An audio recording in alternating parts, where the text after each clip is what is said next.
서울 도심의 화려한 야경이 한눈에 내려다 보이는 초고층 펜트하우스의 거실에는 숨막히는 침묵만이 감돌고 있었고, 그 정막을 깬 것은 바닥으로 내동댕이 쳐진 서류 뭉치에 날카로운 파여름이었다.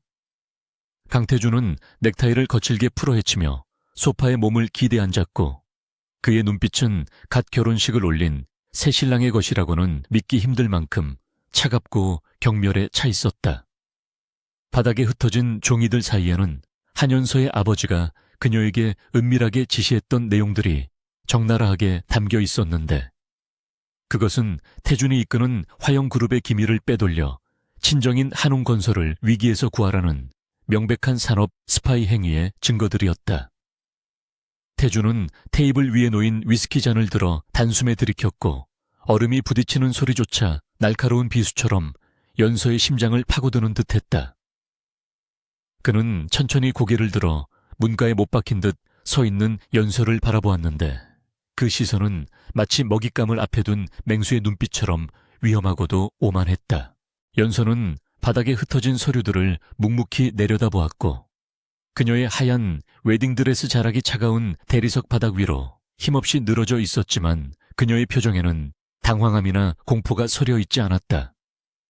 보통의 신부라면 억울함을 호소하거나 눈물을 흘리며 매달렸겠지만, 그녀는 천천히 허리를 굽혀 자신의 발치에 떨어진 서류 한 장을 집어들었다. 그 문서에는 그녀가 태준의 서재 금고 비밀번호를 알아내야 한다는 지시, 사항이 붉은색 펜으로 강조되어 있었고, 이는 그녀의 아버지가 얼마나 급박하고 저열한 수단을 쓰고 있는지 보여주는 증거였다. 연서는 종기를 쥔 손에 힘을 주지 않은 채 담담한 목소리로 입을 열었는데, 그 목소리는 떨림없이 명료하여 태준의 눈썹을 꿈틀거리게 만들었다. 그녀는 이미 이 결혼이 축복이 아닌 거래이며, 자신이 이 거대하고 차가운 저택에 들어온 순간부터 철저히 감시당하고 의심받을 것을 예상하고 있었던 것이다. 태준은 연서의 태연한 반응에 헛웃음을 흘리며 자리에서 일어났고, 천천히 그녀에게로 다가가며 위압적인 그림자를 드리웠는데, 그가 한 걸음씩 내디딜 때마다 공기의 밀도가 무거워지는 듯 했다. 그는 연서의 턱을 거칠게 움켜쥐어 자신의 시선과 맞추게 했고, 그녀의 눈동자 속에서 두려움의 흔적을 찾으려 했지만, 그곳에는 깊이를 알 수 없는 고요함만이 자리 잡고 있었다. 태준은 낮은 목소리로 으르렁거렸는데, 그것은 단순한 분노를 넘어선 혐오와 조소가 섞인 말투였으며, 그는 한웅건설이 자신을 얼마나 얕잡아 보았기에 이런 뻔한 수를 썼는지 비웃었다. 그는 연서가 아버지의 꼭두각시 노릇을 하며 자신의 침실에 들어온 것을 모욕적이라고 생각했고, 당장이라도 그녀를 쫓아내고 한웅건설을 무너뜨릴 수 있다는 자신감에 차 있었다. 하지만 태준의 소나기에 잡힌 연서의 피부는 차가웠지만, 그녀의 눈빛만은 꺾이지 않은 채 그를 똑바로 응시하고 있었고, 이는 태준에게 생경한 자극을 주었다. 연서는 턱을 옥죄어 오는 통증을 참아내며 태준의 눈을 피하지 않았고, 오히려 한 발짝 더 다가서는 듯한 기세로 그에게 말을 건넸는데, 그 내용은 태준이 전혀 예상하지 못한 것이었다.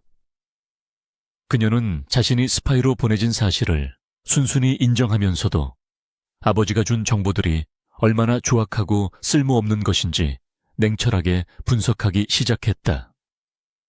그녀는 한웅건설의 재정 상태가 외부에서 보는 것보다 훨씬 심각하며, 아버지가 태준의 기술을 훔치는 것만으로는 회사를 살릴 수 없다는 사실을 정확한 수치와 함께 읊조렸다. 연서의 입에서 나오는 말들은 감정적인 호소가 아니라 마치 잘 작성된 보고서의 브리핑처럼 논리정연했고, 그녀는 태준에게 이 결혼을 통해 자신이 얻고자 하는 것은 아버지의 회생이 아니라 자신의 생존과 자유라는 점을 분명히 했다. 그녀의 태도는 죄인이 아닌 협상가의 모습이었고, 이는 태준의 흥미를 자극하기에 충분했다. 태준은 잡고 있던 연서의 턱을 거칠게 놓아주며 뒷짐을 지고 창가로 걸어가 복잡한 심경을 감추려 했지만, 그의 머릿속은 빠르게 회전하며 연서가 던진 제안의 가치를 계산하고 있었다. 연서는 흐트러진 자세를 바로잡으며 다시 한번 태준의 등을 향해 자신의 패를 던졌는데 그녀는 자신이 한웅건설의 이중 장부를 확보하고 있다는 충격적인 사실을 밝혔다. 그것은 태준이 수년간 찾아 헤맸으나 결코 손에 넣지 못했던 결정적인 증거였으며 한웅건설을 법적으로 완전히 매장시키고 합법적으로 인수합병할 수 있는 열쇠였다. 연서는 그 장부를 넘기는 대가로 자신을 이 집안에서 2년 동안 안전하게 지켜줄 것과 그 후에는 깨끗하게 이혼하여 자유를 줄 것을 요구했다. 그녀의 목소리에는 비장함마저 감돌고 있었는데 그것은 친아버지를 배신해서라도 자신의 삶을 찾겠다는 처절한 생존 본능에서 나온 결단이었다. 태준은 천천히 몸을 돌려 연서를 다시 바라보았고 이제 그의 눈빛에서는 경멸이 사라지고 차가운 탐색의 빛이 서리기 시작했다. 그는 연서가 단순히 예쁘장한 인형이 아니라는 것을 직감했고 그녀가 품고 있는 도끼가 자신의 것과 닮아있다는 사실에 묘한 동질감마저 느꼈다. 태준은 그녀에게 다가가 귀에 대고 속삭이듯 낮게 말했는데 그것은 달콤한 유혹이 아니라 위험한 계약의 체결을 알리는 선전포고와도 같았다. 그는 연서의 제안을 받아들이겠다고 말하면서도 만약 그녀가 자신을 속이거나 배신하려 한다면 한웅건설뿐만 아니라 그녀의 존재 자체를 지워버리겠다는 서늘한 경고를 덧붙였다. 태준의 숨결이 닿는 곳마다 소름이 돋아났지만 연서는 주먹을 꽉 쥐며 고개를 끄덕였고 이로써 두 사람 사이에 기이하고도 위태로운 동거가 시작되었다. 그날 밤 두 사람은 같은 공간에 있었지만 서로 다른 침대를 썼고 넓은 침실은 보이지 않는 벽으로 나뉜 듯 냉랭한 기운만이 감돌았다. 연서는 침대에 누워 천장을 바라보며 자신이 저지른 선택이 가져올 파장에 대해 생각했고 심장은 여전히 진정되지 않은 채 거세게 뛰고 있었다. 그녀는 아버지의 그늘에서 벗어나기 위해 악마와 손을 잡았다는 것을 알고 있었지만 후회는 하지 않았고 오히려 태준이라는 강력한 방패를 얻었다는 사실에 안도감마저 느꼈다. 반면 태준은 서재에 틀어박혀 연서가 언급한 정보들을 다시 한번 검토하며 그녀가 정말로 믿을 만한 존재인지 아니면 더 큰 함정인지 끊임없이 의심했다. 그는 잠들지 못하는 불면의 밤을 보내며 모니터 화면 속 데이터들을 뚫어지게 응시했고 그의 머릿속에는 방금 전 보았던 연서의 결연한 눈빛이 잊히지 않고 잔상처럼 맴돌았다. 다음 날 아침 식사 자리는 마치 살얼음판을 걷는 듯 단 긴장감이 흘렀고 가사 도우미들조차 숨소리를 죽이며 그들의 눈치를 살피기에 바빴다. 태준은 식사 내내 한마디도 하지 않은 채 신문을 읽거나 태블릿 PC를 확인하며 연서를 투명인간 취급했고 연서 역시 묵묵히 식사에만 집중했다. 하지만 그 침묵 속에서도 두 사람 사이에는 팽팽한 기류가 흘렀고 태준은 가끔씩 시선 끝으로 연서의 행동 하나하나를 관찰하고 있었다. 연서는 우아하고 절제된 동작으로 식사를 마쳤지만 그녀의 손끝은 미세하게 떨리고 있었고 그것은 그녀가 느끼는 압박감이 얼마나 큰지를 보여주는 유일한 증거였다.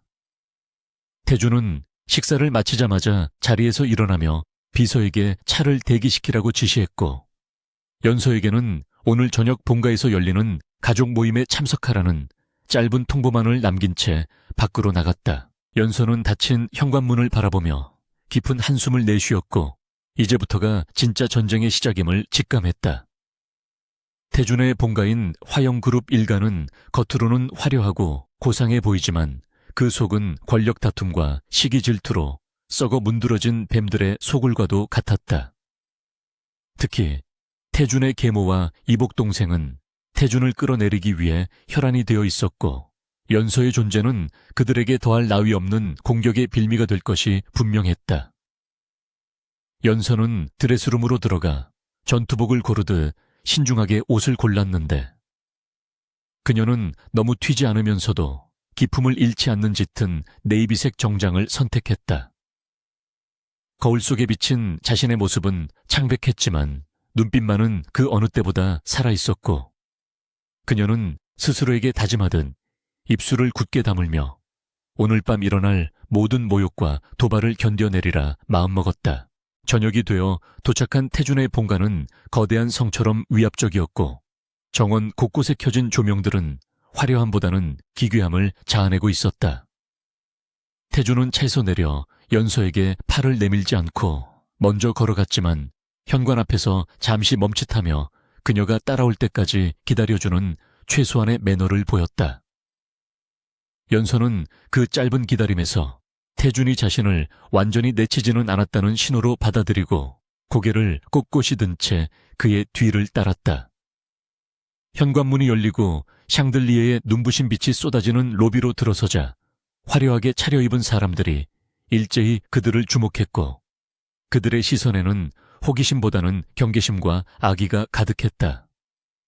태준의 계모인 장 여사는 소파 정중앙에 앉아 부채를 흔들며 그들을 맞이했는데, 그녀의 입가에 걸린 미소는 더없이 자애로워 보였지만 눈은 차갑게 웃고 있지 않았다. 장 여사는 연서에게 다가와 짐짓 걱정하는 척하며 뼈있는 말들을 쏟아냈는데, 그녀의 말 한마디 한마디는 연서의 출신 성분과 기울어가는 친정을 비꼬는 날카로운 가시가 되어 꽂혔다. 그녀는 연서의 옷차림을 훑어보며 장례식에 온 줄 알았다는 둥, 한웅건설의 부도 소문이 사실이냐는 둥 무례한 질문들을 서슴지 않았다. 주변에 있던 친척들은 킥킥거리며 그 상황을 즐겼고, 태준은 그 모습을 묵묵히 지켜볼 뿐 나서서 연서를 도와주지 않았다. 연서는 모욕감에 얼굴이 화끈거렸지만 감정을 드러내는 것은 패배를 인정하는 것과 다름없다는 것을 알기에 차분하게 미소를 지으며 대응했다. 그녀는 장 여사의 비난을 우아하게 받아넘기며 오히려 화영그룹의 최근 주가 하락을 언급하며 화제를 전환했고, 이는 장 여사의 아들인 이복 동생이 맡은 사업의 실패를 우회적으로 꼬집는 것이었다. 순간 장 여사의 얼굴이 딱딱하게 굳어졌고 실내는 찬물을 끼얹은 듯 조용해졌지만 태준의 입계는 아주 미세한 미소가 스쳐 지나갔다. 그는 연서가 단순히 방패 뒤에 숨어 보호받기를 기다리는 연약한 여자가 아니라 스스로 검을 들고 싸울 줄 아는 전사라는 것을 다시 한번 확인했다.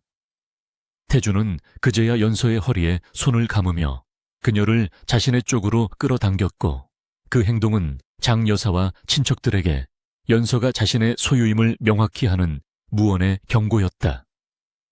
그는 장 여사에게 식사가 준비되었는지 물으며 자연스럽게 상황을 정리했고, 연서는 태준의 단단한 팔과 천에서 묘한 안정감을 느꼈다.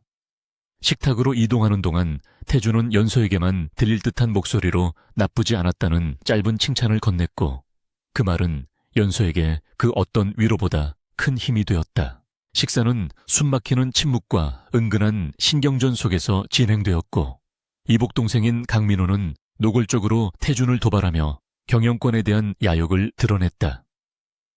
민호는 태준이 추진하고 있는 신규 프로젝트의 위험성을 지적하며 이사회를 소집하겠다고 으름장을 놓았지만, 태준은 눈 하나 깜짝하지 않고 논리적으로 반박하며 민우를 궁지로 몰아넣었다. 연서는 그들의 대화를 들으며 태준이 회사 내에서 얼마나 고립되어 있는지, 그리고 그가 얼마나 치열하게 자신의 자리를 지켜왔는지 깨닫게 되었다. 그녀는 태준의 고독과 피로를 이해할 수 있었고, 자신 또한 비슷한 처지에서 살아남기 위해 발버둥 쳤기에 그에게 연민을 느끼기 시작했다. 태준 역시 식사 도중 연서의 접시에 음식을 덜어주는 의외의 모습을 보였는데, 이는 단순히 보여주기식 행동일 수도 있었지만 연서에게는 그가 보내는 작은 신호처럼 느껴졌다. 식사가 끝나갈 무렵 장 여사는 마지막 카드를 꺼내 들듯 와인잔을 들고 일어나 건배 제의를 하며 폭탄 선언을 했다. 그녀는 태준과 연서의 결혼을 축하한다는 명목으로 조만간 태준의 회장 취임 여부를 결정할 임시 주주총회를 열 것이라고 발표했고, 이는 사실상 태준에 대한 해임안을 상정하겠다는 선전포고나 다름없었다. 연서는 놀란 눈으로 태준을 바라보았지만 태주는 이미 예상했다는 듯 와인잔을 여유롭게 흔들며 장여사의 도발을 받아들였다. 하지만 테이블 아래에서 꽉 쥐어진 그의 주먹은 하얗게 질려 있었고 연서는 본능적으로 자신의 손을 뻗어 태준의 주먹 위에 살포시 얹었다.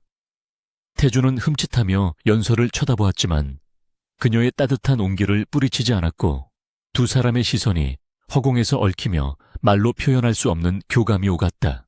그날 밤 집으로 돌아오는 차 안에서 두 사람은 아무 말도 하지 않았지만 그 침묵은 전날 밤의 냉랭함과는 질적으로 달랐다. 태준은 창밖을 바라보며 깊은 생각에 잠겨 있었고 연서는 피곤함에 지쳐 조용히 눈을 감고 있었지만 서로의 존재를 의식하고 있었다. 집에 도착한 태준은 차에서 내려 연서가 내릴 때까지 기다렸다가 그녀와 나란히 현관으로 들어갔고 거실에 들어서자마자 비서에게 전화를 걸어 주주총회 대비팀을 소집하라고 지시했다. 연서는 방으로 들어가려다 멈칫하고 태준에게 다가가 자신이 도울 일이 없는지 물었고 태준은 잠시 고민하다가 그녀를 서재로 불렀다. 서재에 들어선 연서는 벽면 가득 채워진 책들과 복잡한 도표들이 그려진 화이트보드를 보며 태준의 치열한 삶의 흔적을 다시금 확인했다. 태준은 연서에게 한웅건설의 이중장부를 언제 넘겨줄 수 있는지 물었고 연서는 안전이 보장되는 즉시 넘기겠다고 답하며 그 장부가 주주총회에서 장 여사와 강민우를 공격할 수 있는 히든카드가 될 수 있음을 시사했다. 태준은 연서의 명석한 판단력에 감탄하며 그녀에게 화영그룹의 재무제표 일부를 보여주며 분석을 부탁했고 이는 그가 연서를 파트너로서 인정하기 시작했다는 중대한 변화였다. 연서는 밤이 깊도록 태준과 함께 서류를 검토하며 문제점들을 찾아냈고 두 사람은 머리를 맞대고 해결책을 논의하며 시간 가는 줄 몰랐다. 새벽빛이 창문 틈으로 스며들 무렵 태준은 책상에 엎드려 잠든 연서를 발견했고 그녀의 지친 얼굴을 물끄러미 바라보다가 자신의 재킷을 벗어 덮어주었다. 그는 잠든 연서의 얼굴에서 낯선 평온함을 느꼈고 이 정략 결혼이 자신의 인생을 송두리째 바꿔놓을지도 모른다는 예감이 들기 시작했다. 창문 틈으로 스며드는 아침 햇살이 서재의 무거운 공기를 가르며 책상 위에 엎드린 연서의 눈꺼풀을 간지럽혔고 그녀는 무거운 눈을 비비며 몸을 일으켰다. 어깨 위에서 미끄러져 내리는 묵직한 재킷을 본 순간 그녀는 지난밤의 기억이 밀물처럼 밀려들어 옴을 느꼈는데 그것은 태준의 옷이었고 그에게서 희미하게 나는 머스크 향과 담배 향이 섞여 있었다. 차갑고 잔인하기만 했던 그 남자가 자신에게 옷을 덮어주었다는 사실이 믿기지 않아 연서는 잠시 멍하니 재킷을 움켜쥐고 있었는데 그때 서재 문이 열리며 태준이 들어왔다. 그는 완벽하게 정돈된 수트 차림으로 연서가 안고 있는 자신의 재킷을 힐끗 보았지만 별다른 내색 없이 책상 위의 서류들을 정리하기 시작했고 연서는 황급히 자리에서 일어나 옷매무새를 다듬으며 아침 인사를 건넸지만 그는 짧은 눈짓으로 대답을 대신할 뿐이었다. 태준은 서류 가방을 챙기며 연서에게 오늘 저녁에 있을 화영그룹 창립기념 자선 파티에 참석해야 한다고 통보했는데 그의 어조는 부탁이 아니라 거절할 수 없는 명령에 가까웠다. 그는 이번 파티가 단순한 사교 모임이 아니라 정재계 인사들이 모두 모여 서로의 세력을 탐색하고 견제하는 전쟁터와 같다는 것을 상기시키며 실수하지 말라고 경고했다. 연서는 태준의 말 속에 숨겨진 뜻을 알아차렸는데 그것은 그녀가 태준의 아내로서 자격이 있는지 시험하는 무대라는 의미였고 만약 그곳에서 빈틈을 보인다면 하이에나 같은 사람들에게 물어뜯길 것이 뻔했다. 연서는 태준의 눈을 똑바로 바라보며 걱정하지 말라고 담담하게 대답했고 태준은 그녀의 흔들림 없는 태도가 마음에 든다는 듯 입가에 묘한 미소를 띠며 먼저 서재를 나갔다. 그날 오후 연서는 드레스룸에 배달된 수많은 드레스 중에서 가장 절제되면서도 강렬한 인상을 주는 짙은 와인빛 벨벳 드레스를 선택했다.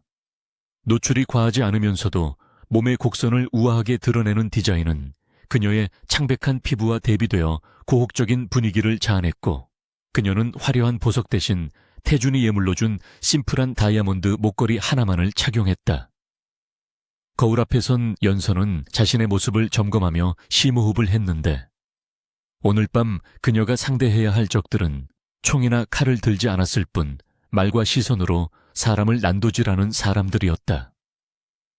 그녀는 화장대 위에 놓인 붉은 립스틱을 집어들며 입술에 색을 입혔고, 거울 속의 자신에게 절대 무너지지 않겠다고 다짐하며 전쟁터로 나갈 준비를 마쳤다. 호텔 연회장에 도착하자마자 쏟아지는 수백 개의 카메라, 플래시와 사람들의 시선은 연서를 압도하려 들었지만, 그녀는 태준의 팔짱을 낀 채 우아한 미소를 유지하며 레드카펫을 걸었다. 태준은 겉으로는 연서를 에스코트하는 다정한 남편을 연기했지만, 그의 근육은 팽팽하게 긴장되어 있었고 주변의 동태를 살피느라 여념이 없었다. 연회장 안으로 들어서자 샴페인 잔을 든 상류층 인사들이 그들에게 다가와 인사를 건넸지만, 그들의 눈빛에는 호기심과 조롱, 그리고 노골적인 탐색이 뒤섞여 있었다. 태준은 능숙하게 사람들을 응대하면서도 연서가 불편해하지 않도록 교묘하게 그녀를 보호하는 위치에 섰는데, 연서는 그런 태준의 배려가 낯설면서도 든든하게 느껴졌다. 하지만 평화는 그리 오래가지 않았는데, 태준이 잠시 중요한 투자자와 이야기를 나누기 위해 자리를 비운 사이 기다렸다는 듯이 불청객들이 연서에게 접근했다. 그들은 태준을 짝사랑했던 재벌가 영예들과 태준의 이복동생인 민우와 친분이 있는 무리였는데, 그중 중심에 있는 최수진은 연서를 위아래로 훑어보며 노골적인 적의를 드러냈다. 최수진은 짐짓 친한 척하며 연서에게 다가와 한웅건설의 부도 위기를 언급하며 빚더미에 앉은 집안의 딸이 팔려오듯 시집을 와서 좋겠다고 비아냥거렸다. 주변에 있던 추종자들은 킬킬거리며 연서의 반응을 살폈고, 연서는 모욕감의 피가 거꾸로 솟는 것 같았지만 차가운 샴페인 잔을 꽉 쥐며 감정을 억누르고 차분한 표정을 유지했다. 최수진은 연서가 아무런 반응을 보이지 않자 약이 올랐는지 더 수위 높은 도발을 감행했는데, 그녀는 실수인 척하며 들고 있던 레드와인 잔을 연서의 드레스에 쏟아버렸다. 짙은 와인 자국이 연서의 드레스를 타고 흘러내리자 주변은 순식간에 조용해졌고 사람들의 시선이 일제히 그들에게 쏠렸다. 최수진은 과장된 몸짓으로 사과하며 어머나 이를 어쩌냐며 걸레라도 가져다 줄까라고 비웃었고, 그녀의 눈은 승리감에 도취되어 반짝이고 있었다. 연서는 차갑게 젖어드는 드레스 자락을 내려다보았지만 당황하거나 울상을 짓는 대신 천천히 고개를 들어 최수진을 응시했다. 연서의 눈빛은 서늘할 정도로 침착했고, 그 기세에 눌린 최수진은 순간 멈칫하며 뒷걸음질 쳤다. 연서는 핸드백에서 손수건을 꺼내 닦는 신용조차 하지 않고 우아한 자태로 서서 최수진에게 다가갔는데, 그녀의 목소리는 낮지만 연회장을 울릴 만큼 또렷했다. 그녀는 최수진에게 와인을 쏟은 것은 실수가 아니라 고의였음을 정확히 지적하며 상류층의 예절을 운운하는 사람이 타인의 옷을 더럽히고도 진심 어린 사과 대신 조롱을 하는 것이야말로 천박한 행동이라고 일갈했다. 또한 연서는 최수진이 착용하고 있는 목걸이를 가리키며 지난 시즌 모조품으로 논란이 되었던 브랜드의 제품임을 짚어내며 남의 집안 사정을 걱정하기 전에 본인의 안목과 품위부터 챙기라고 쏘아붙였다.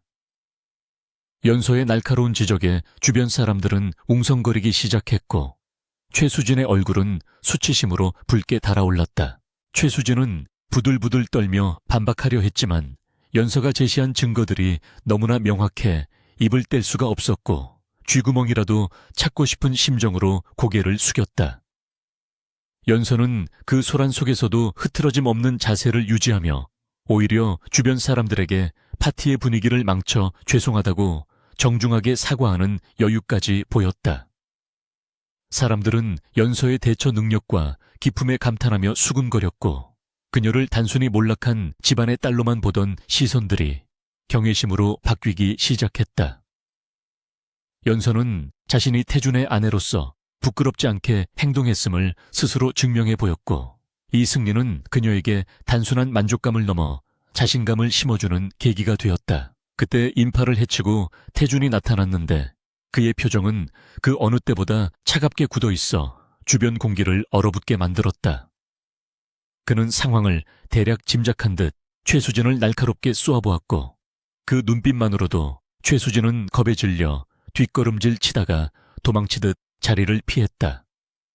태준은 자신의 재킷을 벗어 와인으로 얼룩진 연서의 어깨를 감싸주었는데 그 동작은 투박했지만 소유욕과 보호 본능이 짙게 배어 있었다.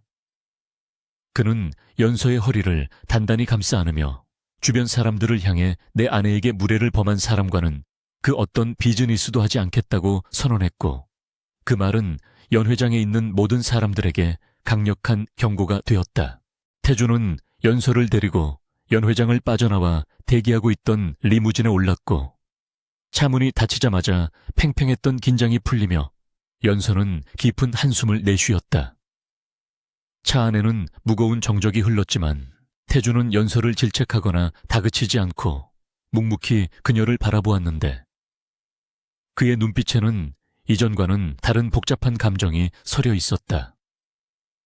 그는 연서에게 왜 자신을 부르지 않았냐고 물었고 연서는 자신의 힘으로 해결하고 싶었다고 답하며 태준에게 짐이 되고 싶지 않았다는 속마음을 내비쳤다.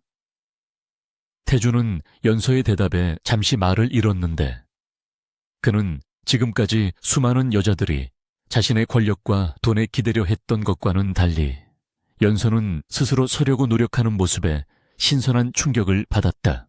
태준은 서랍에서 물티슈를 꺼내 연서의 손에 묻은 와인 자국을 직접 닦아주기 시작했는데 그의 손길은 의외로 조심스럽고 부드러워 연서의 심장을 뛰게 만들었다. 그는 연서의 손을 잡은 채 그녀를 빤히 쳐다보며 오늘 아주 잘했다고 칭찬했고 그 낮은 목소리는 연서의 귀를 타고 흘러들어 마음속 깊은 곳까지 울렸다. 연서는 태준의 칭찬에 얼굴이 붉어지는 것을 느꼈고 두 사람 사이에는 묘한 기류가 흐르기 시작했다. 태준은 연서의 손을 놓지 않은 채 창밖을 바라보며 자신이 왜 이 여자에게 자꾸만 신경을 쓰게 되는지 혼란스러워하면서도 잡은 손에 힘을 주었다. 집으로 돌아온 두 사람은 각자의 방으로 들어갔지만 그날 밤의 여우는 쉽게 가시지 않았고 연서는 욕조에 몸을 담근 채 태준이 닦아주었던 손을 물끄러미 바라보았다. 그녀는 태준이 잔인하고 냉혹한 사업가인 줄만 알았는데 오늘 보여준 모습은 그가 가진 또 다른 이면을 엿보게 해주었고 그것은 그녀에게 희망과 동시에 두려움을 안겨주었다.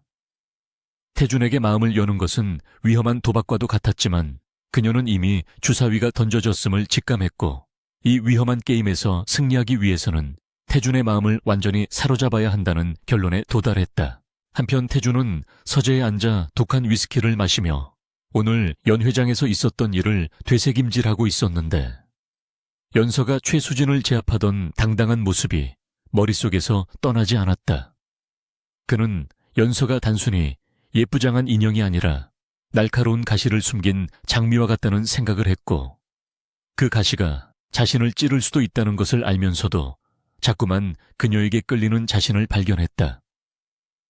태준은 책상 서랍 깊숙한 곳에서 연서와 맺은 계약서를 꺼내들고 한참을 바라보다가 다시 서랍에 넣고 잠가버렸다. 그는 이 결혼이 비즈니스일 뿐이라고 스스로에게 최면을 걸었지만 그의 심장은 이미 이성이 통제할 수 없는 방향으로 움직이고 있었다. 다음 날 아침 식사 테이블에는 전날과는 다른 따뜻한 기운이 감돌았고 가사 도우미들은 태준과 연서 사이에 변화된 분위기를 감지하고 안도하는 눈치였다. 태준은 출근 준비를 하며 연서에게 오늘 저녁은 집에서 같이 먹자고 제안했고 연서는 놀란 눈으로 그를 바라보다가 수줍게 고개를 끄덕였다. 이것은 태준이 연서에게 보내는 화해의 제스처이자 그녀를 가족의 일원으로 받아들이겠다는 무언의 표시였다. 태준이 출근한 후 연서는 집안을 둘러보며 이곳이 이제 자신이 지켜야 할 성의자 전쟁터임을 다시 한번 상기했고 다가올 폭풍에 대비해 마음을 다잡았다. 그러나 평화로운 일상은 오래가지 않았는데 오후가 되자 태준의 비서실장으로부터 긴급한 전화가 걸려왔고 수화기 너머의 목소리는 다급하고 불안에 떨고 있었다. 그는 화영그룹의 핵심 프로젝트인 신도시 개발 입찰 정보가 경쟁사에 유출되었다는 충격적인 소식을 전했고 모든 정황 증거가 연서를 범인으로 지목하고 있다고 보고했다. 연서는 수화기를 든 손이 떨리는 것을 느꼈고 이것이 누군가 자신을 함정에 빠뜨리기 위해 꾸민 치밀한 음모임을 직감했다. 그녀는 태준이 이 소식을 듣고 어떤 반응을 보일지 두려웠지만 결코 물러서지 않고 진실을 밝혀내겠다고 다짐하며 차가운 눈빛으로 허공을 응시했다. 화영그룹 본사 최상층 회장실의 거대한 통유리창 너머로 잿빛 먹구름이 도시를 집어삼킬 듯 몰려오고 있었는데 이는 강태준의 현재 심경을 대변하는 듯했다. 그는 책상 위에 놓인 보안팀의 긴급 보고서를 내려다보고 있었는데 그 안에는 경쟁사로 넘어간 신도시 개발 입찰 정보의 로그 기록이 상세히 적혀 있었고 접속 IP 주소가 다름 아닌 자신의 펜트하우스 내부 네트워크로 특정되어 있었다. 태준은 믿을 수 없는 현실에 주먹을 꽉 쥐어 책상을 내리쳤고 그 충격으로 명패가 바닥으로 떨어져 날카로운 소음을 냈지만 그의 귀에는 아무것도 들리지 않았다. 머릿속에서는 연서가 자신을 향해 지어 보였던 그 당당하고 맑은 미소가 떠올랐다가 곧바로 배신감이라는 검은 파도에 휩쓸려 산산조각이 나버렸다. 그는 연서가 자신을 속이고 뒤통수를 쳤다는 사실보다 자신이 그녀에게 잠시나마 마음을 열고 믿으려 했다는 사실에 더 큰 분노와 자괴감을 느끼며 치밀어 오르는 살기를 억누르려 애썼다. 그 시각 펜트하우스에 고립된 연서는 집안의 모든 통신이 차단되고 경호원들이 문 밖을 지키고 서 있는 상황을 통해 자신이 덫에 걸렸음을 직감하고 있었다. 그녀는 태준이 돌아오기 전까지 멍하니 앉아 처분을 기다리는 대신 서재 한 구석에 숨겨두었던 비상용 노트북을 꺼내 보안 시스템을 우회하여 접속을 시도했다. 연서는 누군가 자신의 아이디를 도용하여 기밀 문서를 유출한 흔적을 찾아내기 위해 방대한 양의 데이터 로그를 샅샅이 뒤졌고 그녀의 손가락은 보이지 않을 정도로 빠르게 키보드 위를 춤추었다. 식은땀이 등을 타고 흐르고 심장이 터질 듯 박동했지만 그녀의 눈빛만은 그 어느 때보다 차갑게 빛나고 있었으며 이는 억울함을 풀기 위한 몸부림이 아니라 진실을 밝혀내려는 집요한 투쟁이었다. 마침내 그녀는 보안 로그의 맹점을 발견했는데 그것은 외부 침입자가 아니라 내부 시스템 관리자 권한을 가진 누군가가 데이터를 조작하여 그녀에게 덮어씌운 정황이었다.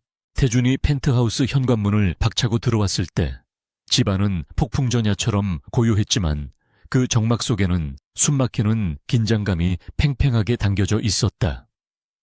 그는 거실 중앙에 서 있는 연서를 향해 성큼성큼 다가가 손에 쥐고 있던 보고서 뭉치를 그녀의 얼굴을 향해 거칠게 흩뿌렸다. 종이들이 눈송이처럼 허공에 날리다. 바닥으로 떨어지는 동안 태준은 짐승처럼 으르렁거리는 목소리로 연서를 추궁하며 당장이라도 그녀의 목을 조를 듯 위협적인 태도를 보였다.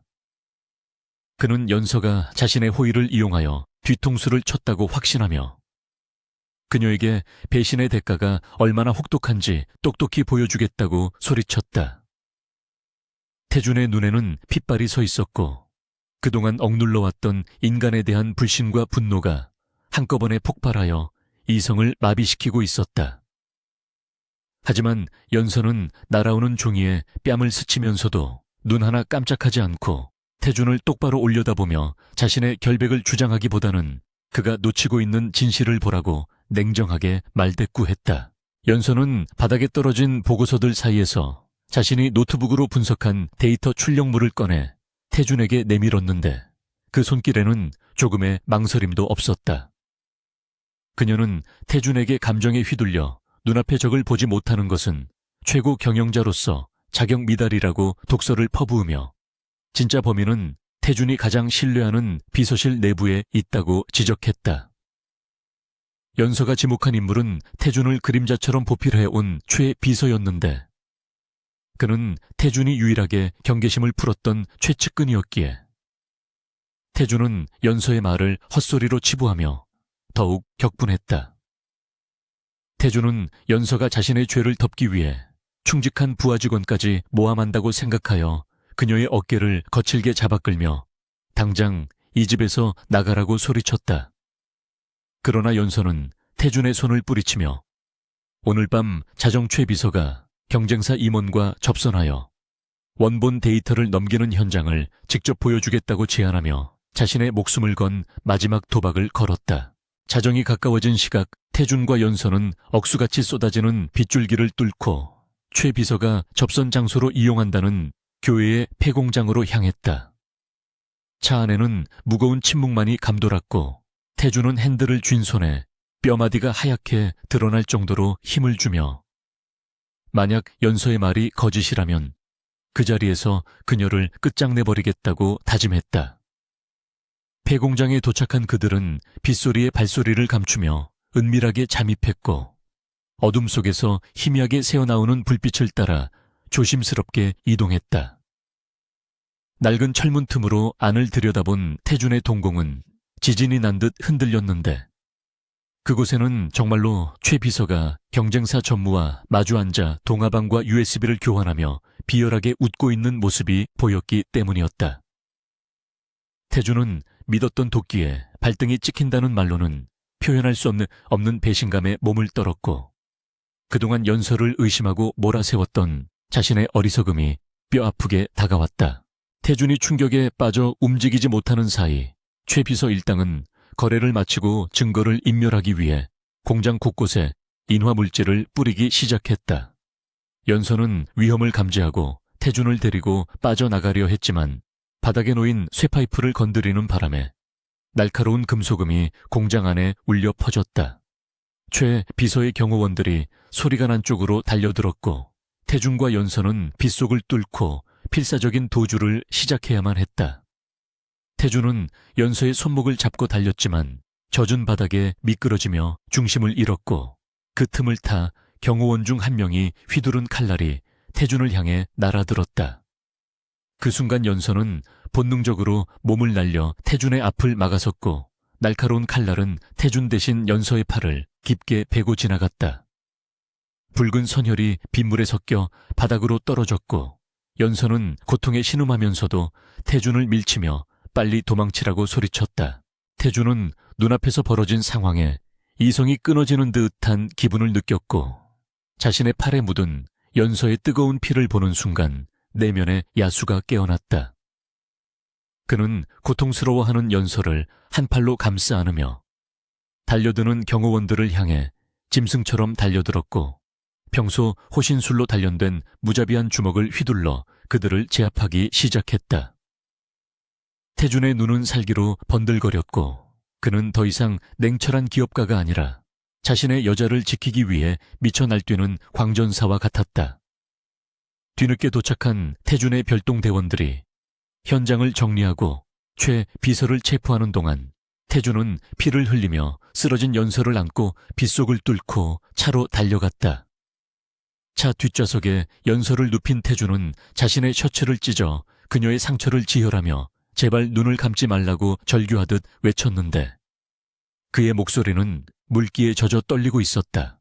병원 응급실로 향하는 차 안에서 태준은 창백하게 질린 연서의 얼굴을 바라보며 생전 처음 느껴보는 공포와 후회에 휩싸였다. 그는 자신이 연서를 스파이로 몰아세우고 모욕을 주었던 일들을 떠올리며 스스로를 저주했고 만약 그녀가 잘못된다면 자신은 평생 죄책감 속에서 살아갈 것임을 직감했다. 연서는 흐릿해져가는 의식 속에서도 태준의 손을 잡으며 이제 자신이 결백하다는 것을 믿어주냐고 힘겹게 물었고 태준은 그녀의 손을 자신의 뺨에 가져다 대며 고개를 끄덕였다.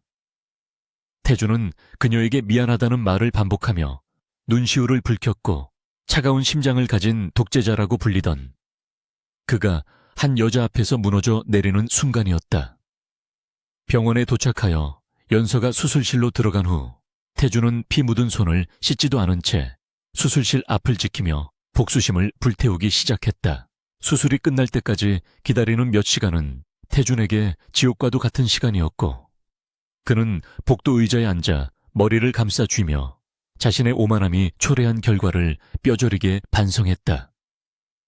그는 연서가 단순히 정략 결혼의 상대가 아니라 자신의 목숨을 구해준 은인이자 유일하게 등을 맡길 수 있는 존재임을 깨달았고, 그녀에 대한 감정이 단순한 호기심이나 소유욕을 넘어선 사랑이라는 것을 인정할 수밖에 없었다. 비서실장이 달려와 최 비서의 처리 문제와 언론 대응 방안을 보고했지만 태준의 귀에는 아무것도 들어오지 않았고, 그는 오직 연서가 무사히 깨어나기만을 기도했다. 마침내 수술실 문이 열리고 의사가 나와 생명에는 지장이 없다는 말을 전하자 태준은 안도감에 다리가 풀려 주저앉을 뻔했다. 병실로 옮겨진 연서는 마취에서 깨어나지 못한 채 깊은 잠에 빠져 있었고, 태준은 그녀의 침대 곁을 지키며 밤을 꼬박 새웠다. 붕대가 감긴 그녀의 팔을 바라보며 태준은 맹세했는데, 자신을 배신한 자들과 연서를 위험에 빠뜨린 자들을 모조리 찾아내어 지옥을 보여주겠다고 다짐했다. 새벽녘이 되어 연서가 천천히 눈을 떴을 때 가장 먼저 보인 것은 충혈된 눈으로 자신을 바라보고 있는 태준의 걱정스러운 얼굴이었다. 태준은 연서가 깨어난 것을 확인하고 떨리는 손으로 그녀의 머리카락을 쓸어 넘기며 괜찮냐고 물었고, 그의 목소리에는 깊은 애정과 안도감이 묻어났다. 연서는 미미하게 고개를 끄덕이며 물을 찾았고, 태준은 급히 물을 가져와 그녀의 입가에 대주며 어린 아이를 돌보듯 세심하게 챙겼다. 그날 이후 태준의 태도는 180도 달라졌는데, 그는 연서를 향한 집착에 가까운 과보호를 보이기 시작했다. 그는 연서의 병실을 특실로 옮기고 경호원을 24시간 배치하여 외부와의 접촉을 철저히 차단했으며, 심지어 의료진조차 자신의 허락 없이는 출입할 수 없게 만들었다. 태준은 회사 일을 병실로 가져와 처리하며 한시도 연서의 곁을 떠나려 하지 않았고, 연서가 조금이라도 불편한 기색을 보이면 즉시 반응하여 모든 것을 해결해 주었다. 연서는 태준의 이러한 변화가 당황스러우면서도 한편으로는 그의 진심이 느껴져 가슴 한구석이 따뜻해짐을 느꼈다. 그녀는 태준에게 회사는 괜찮냐고 물었지만 태준은 회사보다 당신이 더 중요하다며 단호하게 대답했고, 그 말은 연서의 마음속에 깊은 파장을 일으켰다. 며칠 뒤 태준은 연서에게 최 비서가 감옥에 수감되었고 배후에 있던 경쟁사 역시 세무조사를 받게 되어 곧 파산할 것이라고 알려주었다. 그는 연서의 손을 잡고 진지한 눈빛으로 말했는데, 앞으로 다시는 당신을 의심하지 않을 것이며 당신을 위험에 빠뜨리는 일은 없을 것이라고 약속했다. 연서는 태준의 눈을 바라보며 그가 변했다는 것을 확신했고, 이제 두 사람은 서로를 믿고 의지할 수 있는 진정한 파트너이자 연인이 될 수 있을 것이라는 희망을 품었다.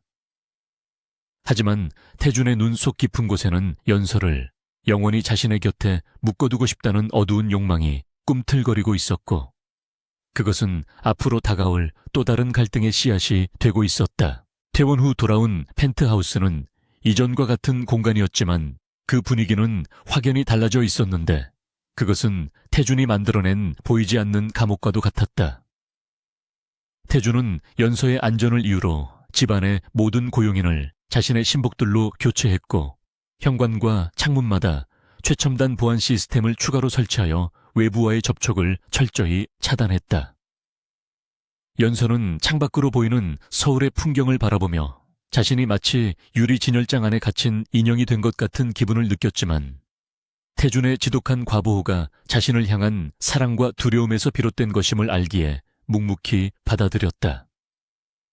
태준은 퇴근 시간을 앞당겨 매일 저녁 연서와 함께 시간을 보냈고, 그녀의 식단부터 약 먹는 시간까지 일일이 체크하며 자신의 통제 아래 두려 했다. 그의 집착은 날이 갈수록 심해져 연서가 잠시라도 시야에서 사라지면 불안해하며 온 집 안을 뒤지고 다닐 정도였고, 이는 그가 지난번 사고로 인해 얼마나 큰 트라우마를 겪고 있는지 보여주는 증거였다. 태주는 연서에게 스마트폰 사용조차 제한하며 오직 자신과만 연락할 수 있는 비상용 단말기를 쥐어주었는데, 이는 외부의 위협으로부터 그녀를 보호한다는 명분이었지만 사실상 그녀의 모든 소통 창구를 독점하겠다는 소유욕의 발로였다. 연서는 소파에 앉아 태준이 깎아주는 과일을 받아먹으며 그의 얼굴을 빤히 쳐다보았는데, 냉철한 기업 총수였던 그가 앞치마를 두르고 과일 껍질과 씨름하는 모습은 낯설면서도 애틋했다. 태준은 연서의 시선을 느끼고 쑥스러운 듯 헛기침을 하면서도 손을 멈추지 않았고, 연서가 미소를 지으면 세상을 다 가진 듯한 표정으로 그녀의 머리를 쓰다듬었다. 하지만 그 평화로운 일상 이면에는 한웅건설을 향한 태준의 무자비한 공격이 진행되고 있었고, 연서는 뉴스를 통해 아버지의 회사가 공중분해되기 직전이라는 사실을 알게 되었다. 그녀는 아버지가 죗값을 치르는 것이 마땅하다고 생각하면서도 벼랑 끝에 몰린 쥐가 고양이를 물 수도 있다는 불안감을 떨칠 수 없었다. 그러던 어느 날 오후, 태준이 긴급 이사회로 잠시 자리를 비운 사이 새로 들어온 가사 도우미 중 한 명이 청소를 핑계로 연서에게 접근하여 쪽지 한 장을 은밀하게 건넸다. 연서는 도우미의 떨리는 눈빛에서 심상치 않은 기운을 감지하고 재빨리 쪽지를 받아 주머니에 숨겼고, 화장실로 들어가 떨리는 손으로 쪽지를 펼쳐보았다. 그곳에는 익숙한 필체로 요양병원에 있던 어머니를 다른 곳으로 옮겼으니 살리고 싶으면 지정된 번호로 연락하라는 아버지의 협박이 적혀 있었다. 연서의 심장은 쿵 내려앉았고 머릿속이 하얗게 변해버렸는데, 아버지가 자신의 친딸을 사지로 먼 것도 모자라 이제는 아픈 아내까지 인질로 삼아 딸을 협박한다는 사실에 치를 떨었다. 그녀는 도우미가 건네준 대포폰을 찾아내어 떨리는 손가락으로 번호를 눌렀고, 수화기 너머에서 들려오는 아버지의 목소리는 악마의 속삭임처럼 끔찍했다. 한 회장은 다짜고짜 연서에게 태준을 죽여야 어머니가 살 수 있다고 윽박지르며 오늘 밤 태준이 마실 물에 타라며 독약이 든 작은 유리병의 위치를 알려주었다. 그는 태준이 죽거나 식물인간이 되면 혼란을 틈타 한웅건설의 비리를 덮고 회사를 되찾을 수 있다는 망상에 사로잡혀 있었고, 연서의 안위 따위는 안중에도 없었다. 연서는 어머니의 신음소리를 전화기 너머로 들으며 오열했고, 아버지는 내일 아침까지 태준의 부고 기사가 뜨지 않으면 어머니의 목숨은 장담할 수 없다는 말을 남기고 전화를 끊어버렸다. 연서는 병이 위에 주저앉아 손에 쥐어진 작은 독약병을 바라보며 절망의 구렁텅이에 빠졌고, 그녀의 앞에는 어머니를 살리기 위해 사랑하는 남자를 죽여야 하는 잔인한 선택지가 놓여 있었다. 그녀는 차라리 자신이 죽어버리고 싶은 충동을 느꼈지만 어머니를 생각하면 그럴 수도 없는 노릇이었다. 해가 지고 어둠이 짙게 깔릴 무렵 태준이 귀가했고, 그는 들어오자마자 연서를 찾으며 환한 미소를 지었지만 연서의 창백한 얼굴을 보자마자 표정이 굳어졌다. 태준은 예민한 감각으로 연서에게 무슨 일이 일어났음을 본능적으로 감지했고, 그녀의 어깨를 잡으며 누구냐고 낮게 으르렁거렸다. 연서는 태준의 눈을 피하며 아무 일도 없다고 거짓말을 하려 했지만, 태준은 그녀의 흔들리는 눈동자와 떨리는 입술에서 그녀가 엄청난 공포에 질려 있다는 것을 알아차렸다. 태준은 연서를 소파에 앉히고 무릎을 꿇어 눈높이를 맞추며 세상이 무너져도 내가 지켜줄 테니 솔직하게 말해달라고 간곡히 부탁했다. 그의 진심 어린 눈빛과 따뜻한 손길은 얼어붙어 있던 연서의 마음을 녹였고, 그녀는 더 이상 태준을 속일 수 없음을 깨달았다. 연서는 품속에서 아버지가 보낸 독약병과 대포폰을 꺼내 테이블 위에 올려놓으며 눈물을 터뜨렸고, 태준은 그 물건들을 보며 상황을 파악하고 차갑게 분노했다. 연서는 흐느끼며 아버지가 어머니를 납치했고 당신을 죽이지 않으면 어머니를 해치겠다고 협박했다는 사실을 털어놓았다. 그녀는 태준의 바짓단을 잡고 제발 어머니를 살려달라고 애원하며 자신은 도저히 당신을 해칠 수 없었다고 고백했다. 태준은 연서를 품에 안아 다독이며 그녀가 겪었을 지옥 같은 고뇌를 이해했고 자신을 죽이는 대신 진실을 털어놓고 도움을 청한 그녀의 용기에 감동했다. 태준의 눈은 무섭게 가라앉았지만 그 속에는 한 회장에 대한 사리가 이글거리고 있었고 그는 감히 자신의 여자를 건드린 대가가 얼마나 처참한지 보여주겠다고 다짐했다. 태준은 연서를 안심시키며 즉시 자신의 사설 정보 조직을 가동하여 연서 어머니의 위치를 추적하기 시작했고 보안 팀장에게 은밀한 지시를 내렸다. 그는 연서에게 우리가 이 게임에서 이기려면 아버지가 원하는 그림을 보여줘야 한다고 말하며 위험한 역공작전을 제안했다. 태준의 계획은 연서가 실제로 독을 사용하는 척 연기하여 아버지를 안심시키고 그 틈을 타 어머니를 구출하고 한 회장 일당을 일망타진하는 것이었다. 연서는 태준의 계획이 너무 위험하다고 걱정했지만 태준은 자신을 믿으라며 강한 확신을 주었고 그녀의 눈을 똑바로 바라보며 당신과 어머니 모두 반드시 지키겠다고 맹세했다. 태준의 단단한 목소리는 연서에게 큰 힘이 되었고 그녀는 눈물을 닦으며 태준과 함께 싸우기로 결심했다. 작전 회의는 밤새 이어졌고 태준은 연서에게 내일 아침 아버지에게 전화를 걸어 태준에게 독을 먹였다고 거짓 보고를 하라고 지시했다. 그는 병원에서 미리 준비한 가짜 진단서와 응급실 이송 상황을 연출하여 언론에 정보를 흘릴 계획을 세웠고 이를 통해 한 회장이 숨어있는 곳에서 기어 나오게 만들 생각이었다. 연서는 태준이 건네준 따뜻한 차를 마시며 진정했고 태준은 그녀의 곁을 한시도 떠나지 않은 채 그녀의 손을 꼭 잡아주었다. 태준은 이번 일로 연서가 또다시 상처받을까봐 걱정했지만 연서는 오히려 태준을 통해 가족이라는 이름의 굴레를 끊어낼 용기를 얻고 있었다. 두 사람은 서로의 온기를 나누며 다가올 결전의 날을 준비했고 그들의 사랑은 위기 속에서 더욱 단단해지고 있었다. 다음 날 아침 연서는 떨리는 목소리로 한 회장에게 전화를 걸어 태준이 아침에 쓰러져 병원으로 실려갔으며 곧 사망 기사가 뜰 것이라고 거짓말을 했다. 한 회장은 수화기 너머로 광기 어린 웃음을 터뜨리며 잘했다는 말과 함께 곧 사람을 보내 어머니를 풀어주겠다고 했지만 태준은 이미 도청을 통해 그들의 위치를 파악하고 있었다. 한 회장의 은신처는 버려진 물류 창고였고 태준은 최정예 요원들을 급파하여 구출 작전을 개시했다. 동시에 태준은 자신이 위독하다는 거짓 뉴스를 내보내 주가를 폭락시키고 이사회를 소집하여 한 회장이 경영권을 장악하러 오도록 유도했다. 태준은 병실 침대에 누워 산소호흡기를 쓴 채 죽은 척 연기를 시작했고 연서는 그 옆에서 오열하는 연기를 하며 한 회장이 나타나기만을 기다렸다.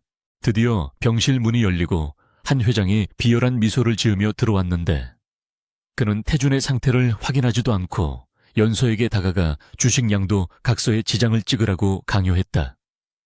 그는 자신의 승리를 확신하며 태준을 조롱했고 연서를 쓸모가 다한 도구 취급하며 모욕적인 언사를 퍼부었다.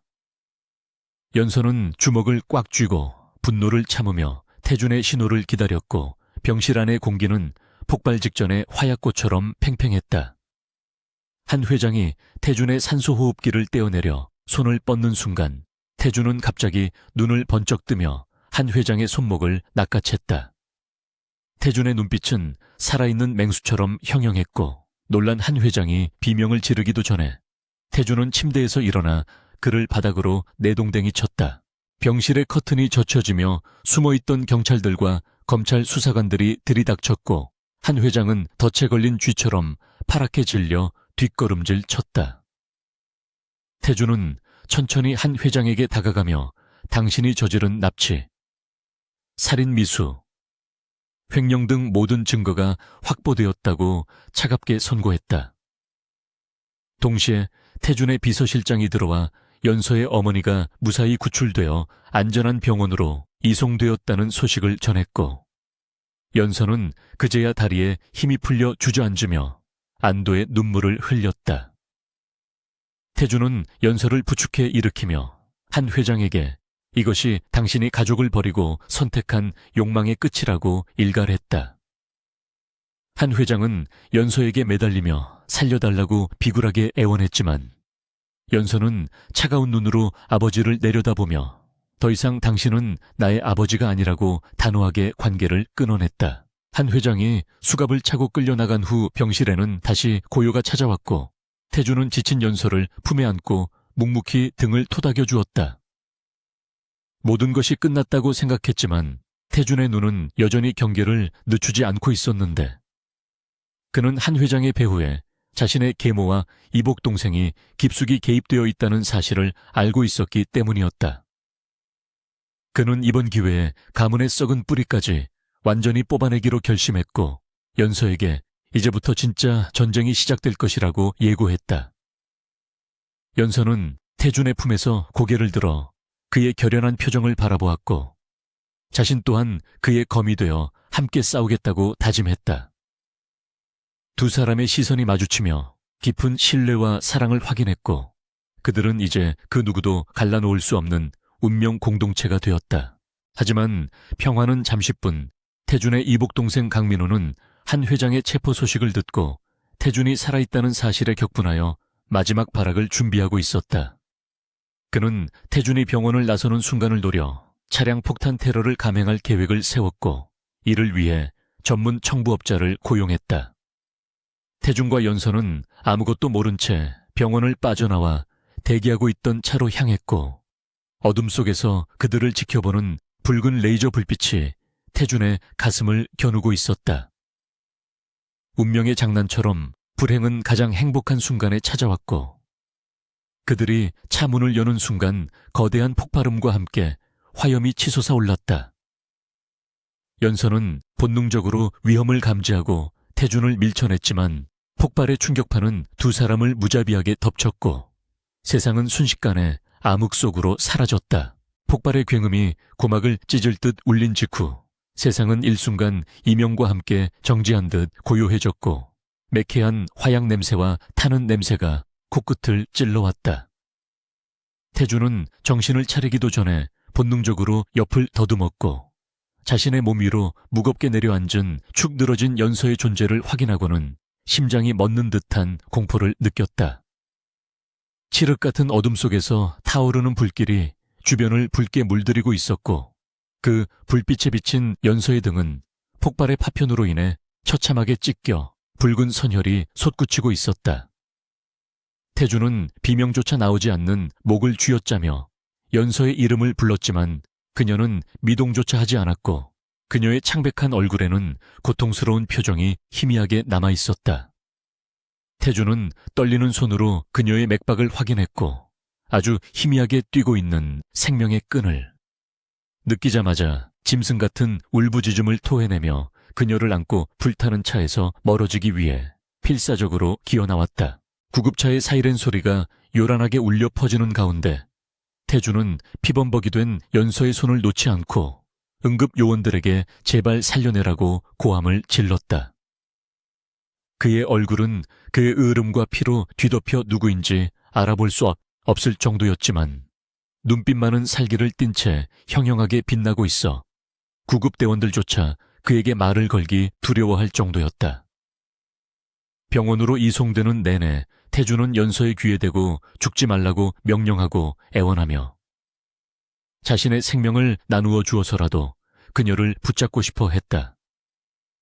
그는 방금 전까지 자신의 품에서 웃으며 미래를 약속했던 여자가 한순간에 사경을 헤매게 된 현실을 받아들일 수 없었고 이 모든 비극을 초래한 자들에 대한 증오가 가슴속에서 용암처럼 끓어올랐다. 태준의 머릿속에는 오직 하나 그녀가 잘못된다면 세상 모든 것을 불태워버리겠다는 파괴적인 생각만이 가득 찼다. 수술실 앞에 빨간불이 들어오자 태준은 바닥에 주저앉지 않고 문 앞을 지키는 석상처럼 서 있었는데 그의 옷에서는 여전히 매캐한 탄 냄새와 비릿한 피 냄새가 진동했다. 달려온 비서실장과 경호팀장은 태준의 몰골을 보고 경악을 금치 못하며 치료를 권했지만 태준은 차가운 눈빛으로 그들을 제지하며 지금 당장 폭파범과 배후를 잡아오라고 명령했다. 그의 목소리는 낮고 건조했지만 그 안에 담긴 분노의 무게는 주변 공기를 짓누를 만큼 압도적이어서 부하들은 즉시 고개를 숙이고 움직일 수밖에 없었다. 태준은 수술실 문을 노려보며 다짐했는데 이것은 단순한 사고가 아니라 명백한 선전포고였으며 그들은 건드려서는 안 될 영린을 건드렸다는 것을 뼈저리게 후회하게 만들어주리라 맹세했다. 그는 더 이상 법이나 도덕 따위는 신경 쓰지 않기로 했고 오직 피해는 피로 갚아주는 잔혹한 복수만이 남았음을 직감했다. 1시간 뒤 비서실장이 창백해진 얼굴로 돌아와 보고한 내용은 태준의 예상을 벗어나지 않았는데 폭탄 테러의 배후는 바로 이복 동생 강민우와 계모장 여사였다. 그들은 한 회장의 체포 소식을 듣고 태준이 승기를 잡았다고 판단하자 극단적인 방법을 써서라도 태준을 제거하고 회사를 집어삼키려 했던 것이다.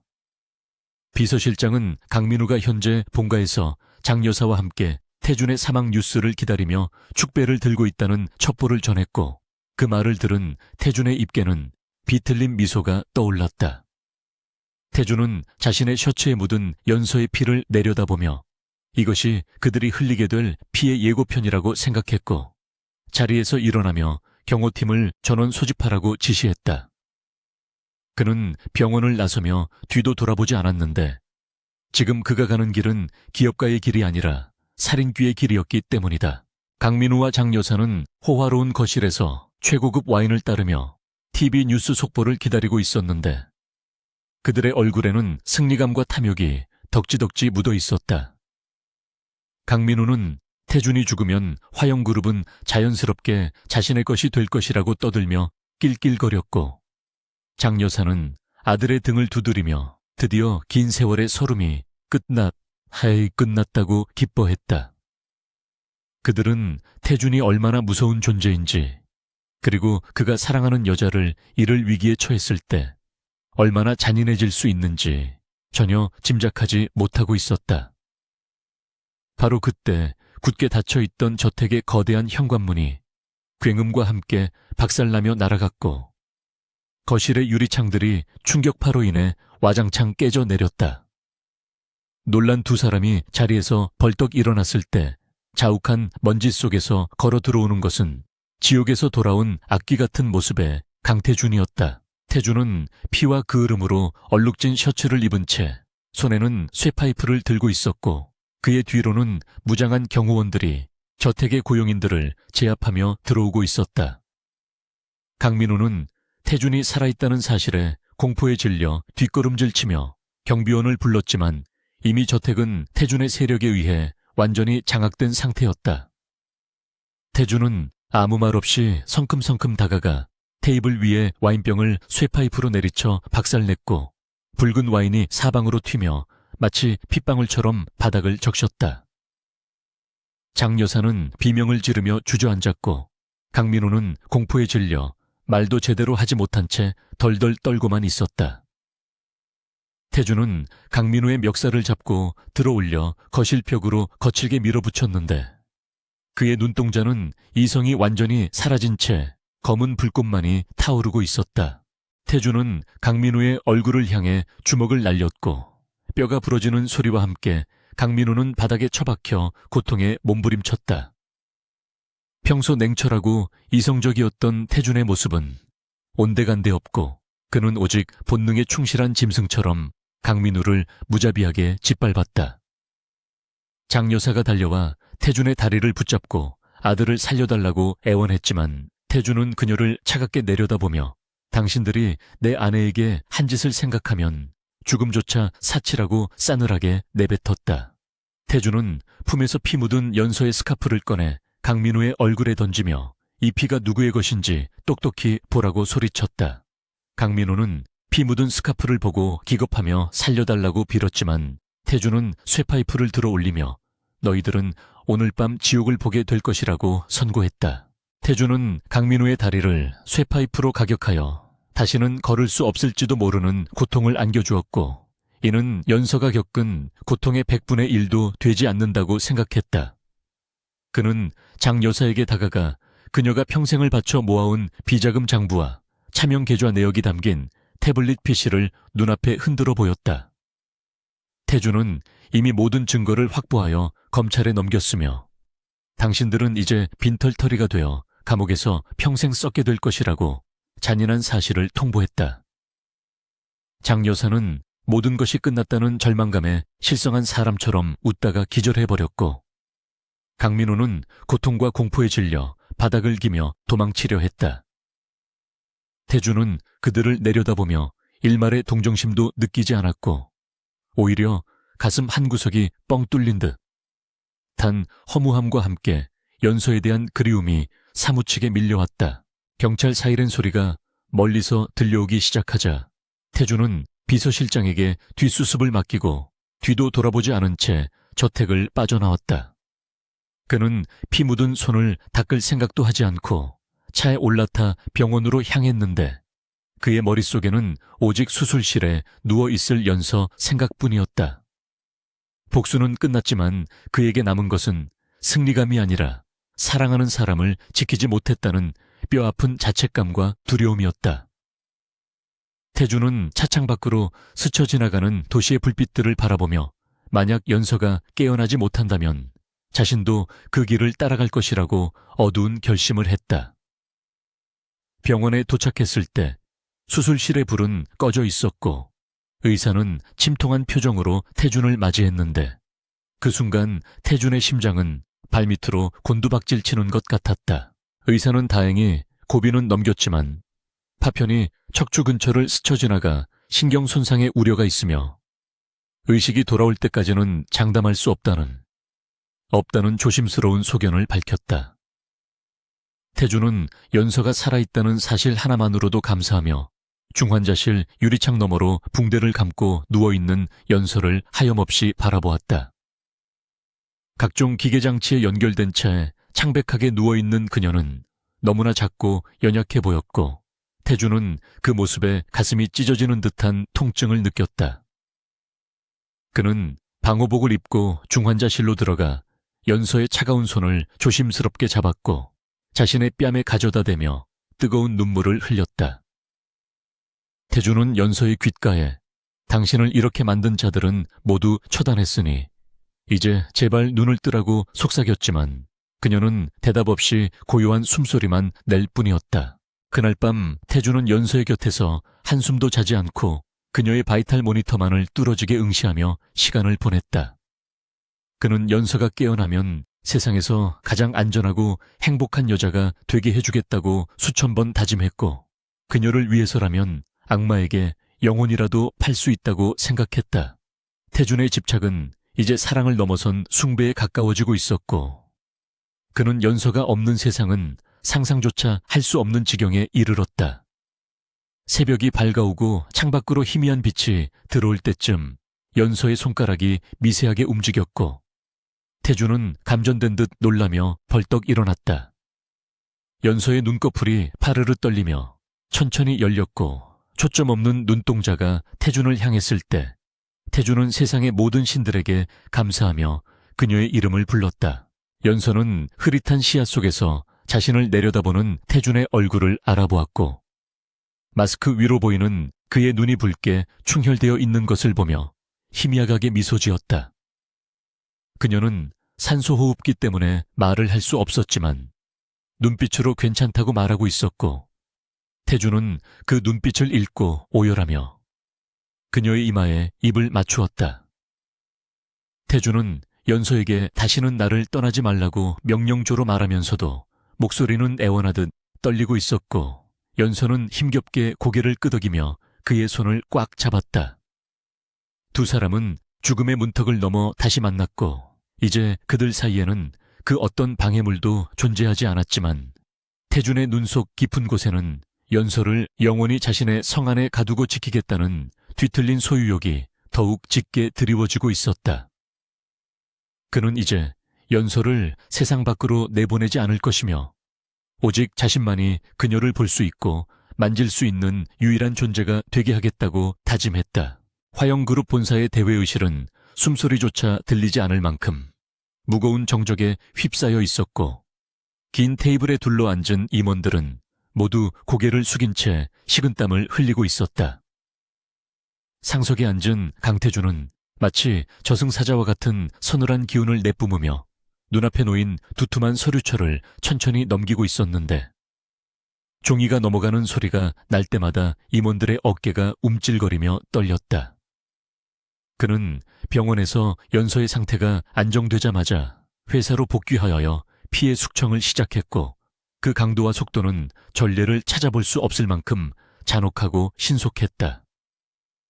태주는 자신의 이복 동생인 강민우와 계모장 여사에게 줄을 섰던 임원들의 명단을 하나하나 읊으며 즉시 해고를 통보했고, 그 어떤 변명이나 사정도 들어주지 않았다.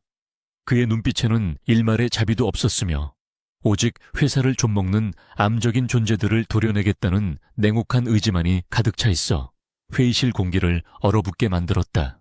태주는 해고 통보가 끝난 후 테이블 중앙에 새로운 안건 서류를 던지듯 내려놓았는데, 그것은 바로 연서의 친정인 한웅건설에 대한 적대적 인수 합병 계획안이었다. 그는 한 회장이 저지른 범죄와 부실 경영을 근거로 한웅건설을 공중분해시킨 뒤 알짜 사업 부문만을 화영그룹으로 흡수 통합하겠다고 선언했다. 이는 단순히 회사를 키우겠다는 경영적 판단을 넘어 자신과 연서를 위협했던 한 회장의 흔적을 세상에서 완전히 지워버리겠다는 복수의 완성이었다. 임원들은 태준의 파격적이고 공격적인 결정에 경악했지만 이미 절대 권력을 쥔 그에게 반기를 들 수 있는 사람은 아무도 없었다.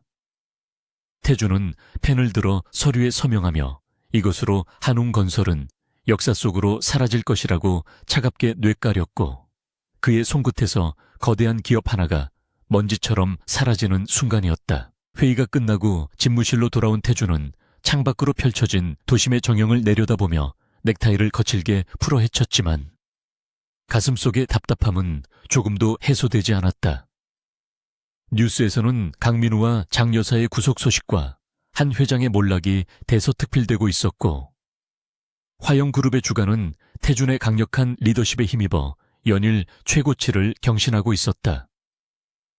세상은 태준을 승리자라고 칭송하며 그의 발밑에 엎드렸지만 정작 태준 본인은 텅 빈 공허함과 지독한 불안감에 시달리고 있었다.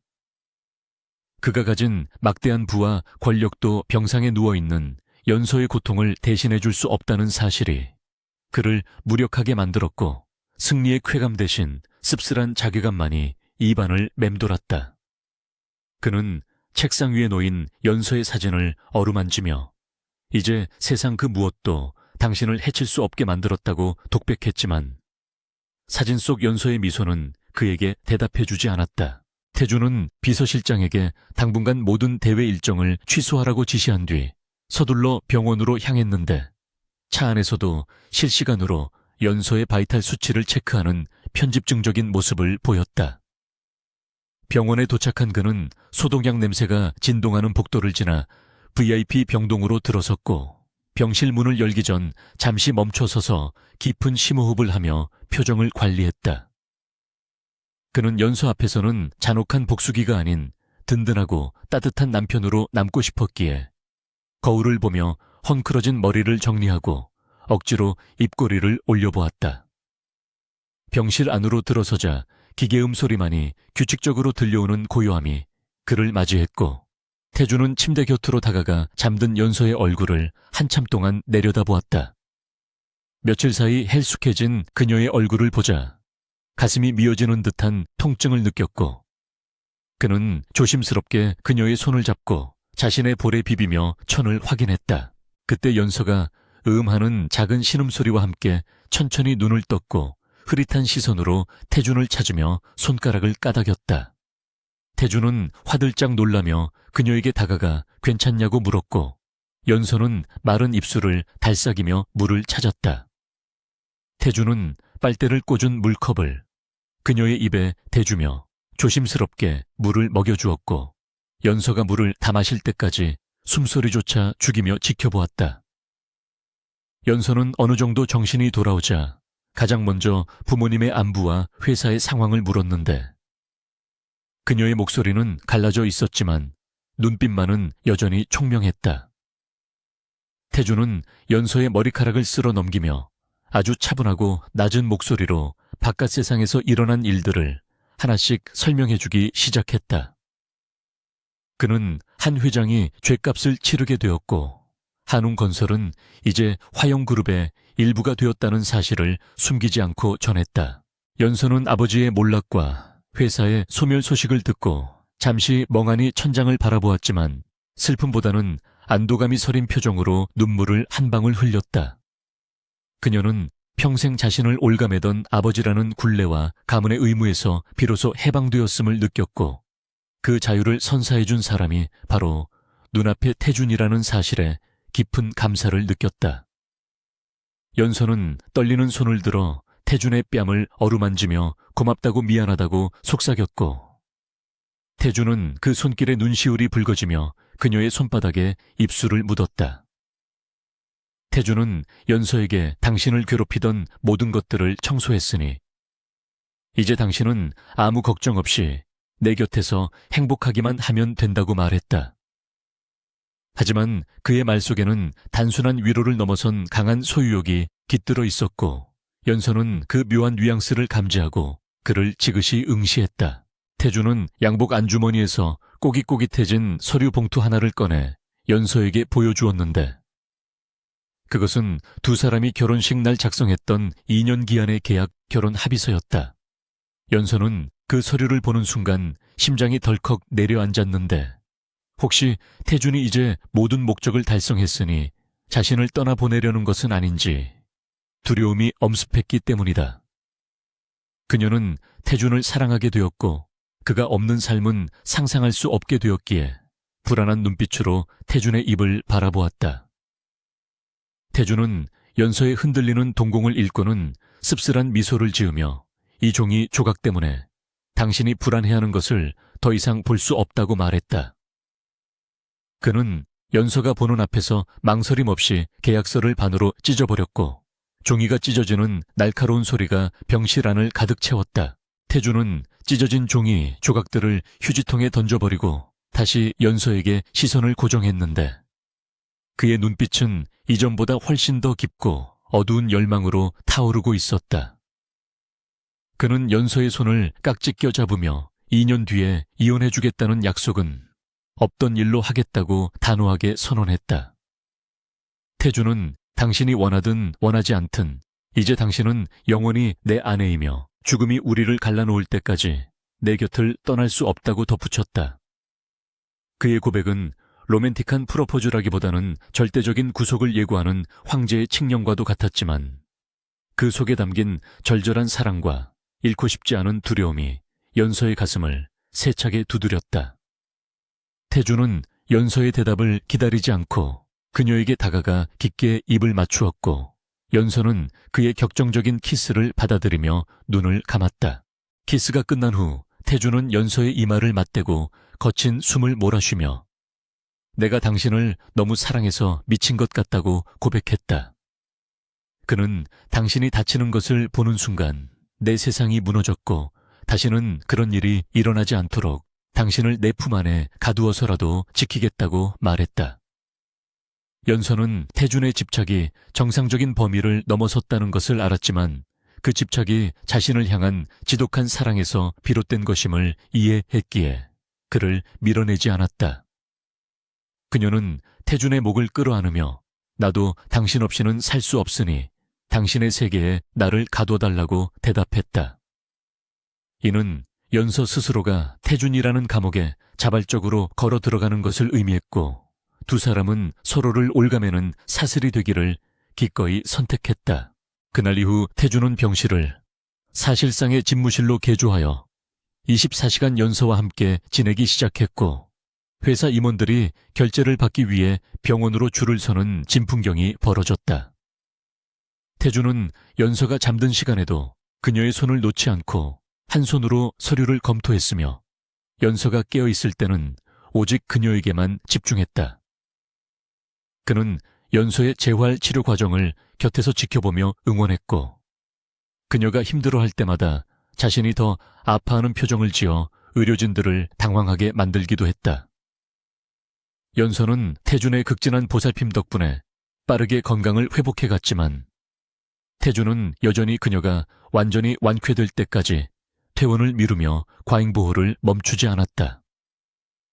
세상 사람들은 냉혈한 강태준이 희대의 사랑꾼이 되었다고 수군거렸지만, 그 실상은 사랑이라는 이름의 아름답고도 무서운 감금과도 같았다. 어느 날 밤 태준은 잠든 연서를 바라보며 문득 그녀가 자신을 떠나고 싶어 할지도 모른다는 불안감에 휩싸여 식은땀을 흘리며 깨어났다. 그는 연서가 자유를 찾아 날아가 버리는 꿈을 꾸었고, 그 공포는 현실에서도 그를 괴롭혔다. 태준은 자고 있는 연서를 흔들어 깨워 그녀의 존재를 확인했고, 놀란 연서가 그를 안아주자 그제야 떨림을 멈추었다. 연서는 태준의 트라우마가 생각보다 심각하다는 것을 깨닫고, 그를 치유해 줄 수 있는 사람은 자신밖에 없다고 생각했다. 그녀는 태준의 가슴에 귀를 대고 심장 소리를 들으며 우리가 함께라면 어떤 악몽도 이겨낼 수 있을 것이라고 그를 위로했다.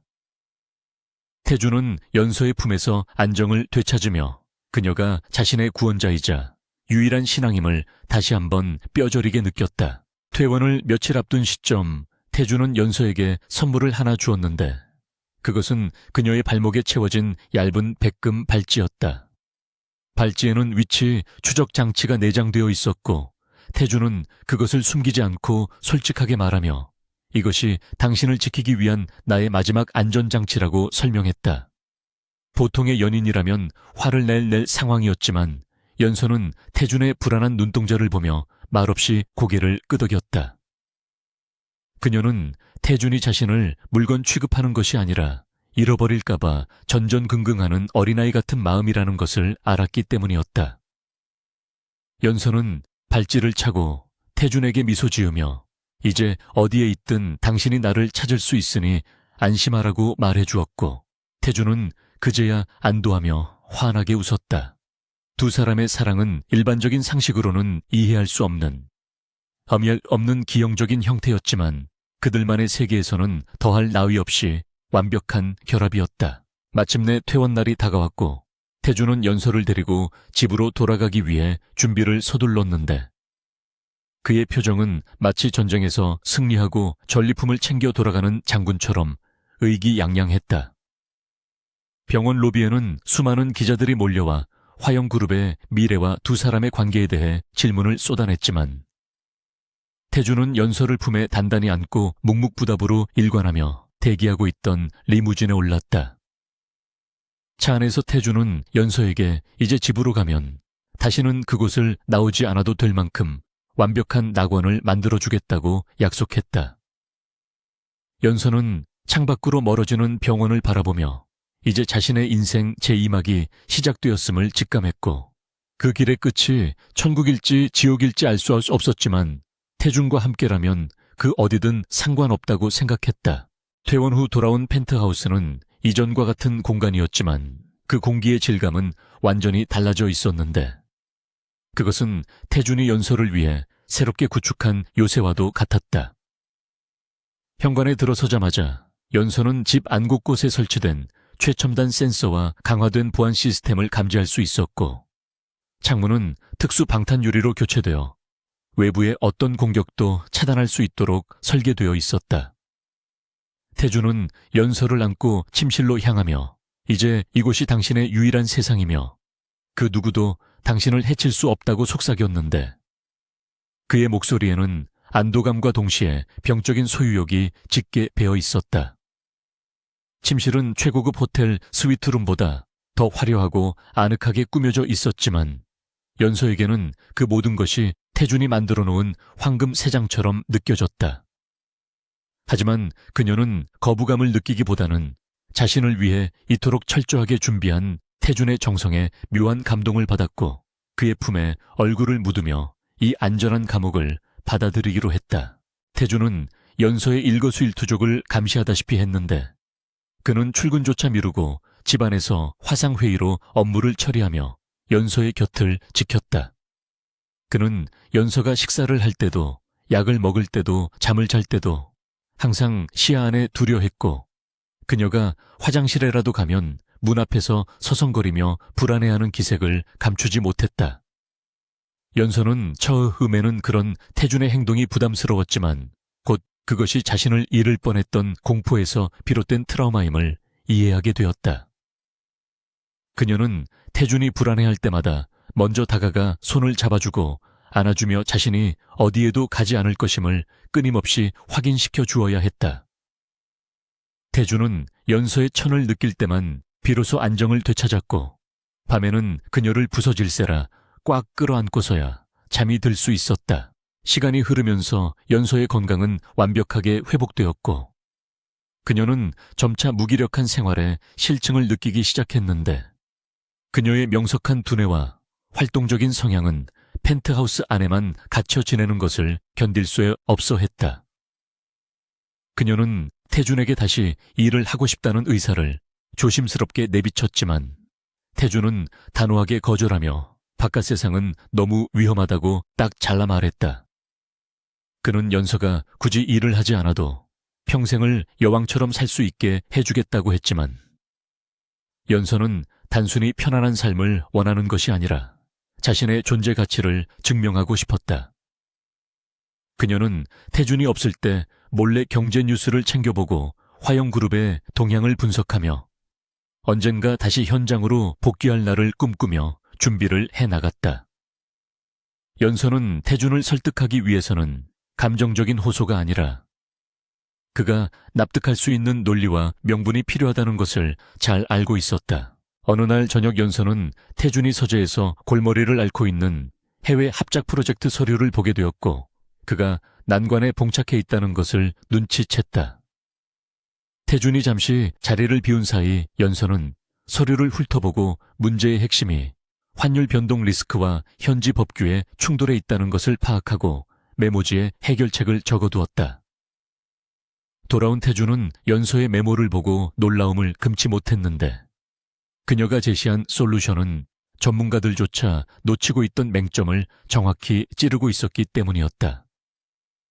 태준은 연서를 바라보며 복잡한 표정을 지었고, 연서는 이 기회를 놓치지 않고 자신은 당신의 보호를 받는 인형이 아니라 당신의 짐을 함께 짊어질 수 있는 파트너가 되고 싶다고 당당하게 말했다.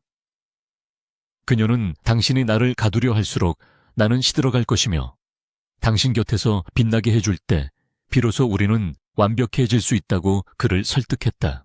태준은 연서의 말에 깊은 고민에 빠졌는데 그는 연서의 능력이 아깝다는 것을 인정하면서도 그녀를 다시 위험한 세상 밖으로 내보내는 것에 대한 두려움을 떨칠 수 없었다.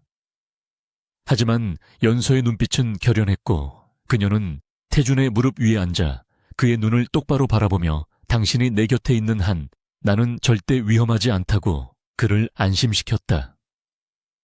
연서는 발목에 채워진 위치 추적기를 가리키며 이것이 나를 지켜줄 것이고 당신의 사랑이 나를 보호할 가장 강력한 방패라고 속삭였다.